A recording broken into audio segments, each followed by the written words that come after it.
The Random Jottings of Donald J. in Nelson in Pendle, Lancashire.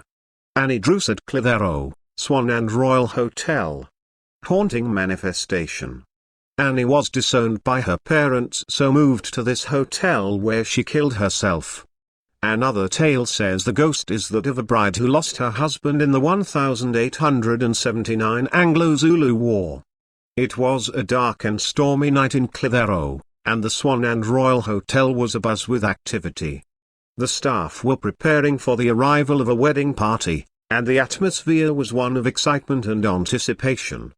Little did they know, however, that they were not the only ones in the building. Annie Druce had been living in the hotel for several months, having been disowned by her parents for reasons unknown.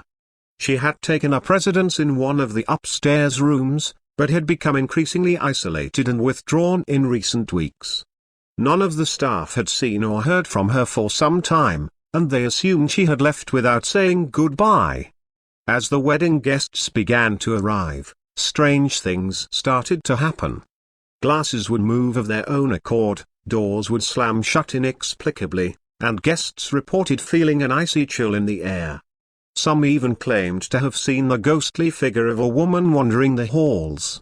It wasn't until the bride herself went missing that the truth began to emerge. Her fiancé, it transpired, had been killed in the Anglo-Zulu War of 1879, leaving her heartbroken and alone. She had retreated to the hotel to mourn, but had never left. Instead, her spirit had become trapped there, doomed to wander the halls for eternity. The staff were horrified by the discovery, but were at a loss as to what to do. They could hardly cancel the wedding at this late stage, but they couldn't allow the bride's spirit to continue to haunt the building either. In the end, they decided to hold the ceremony as planned, hoping that the joy and love in the air would be enough to banish the ghost. As the bride walked down the aisle, a strange thing happened. The air grew warmer, and the ghostly chill dissipated. The doors stopped slamming, and the glasses ceased to move.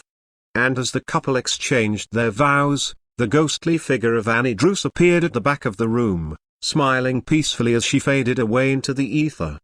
From that day on, the Swan and Royal Hotel was a happier, more peaceful place. The staff continued to tell the story of Annie Druce, but now it was seen as a tale of redemption rather than tragedy.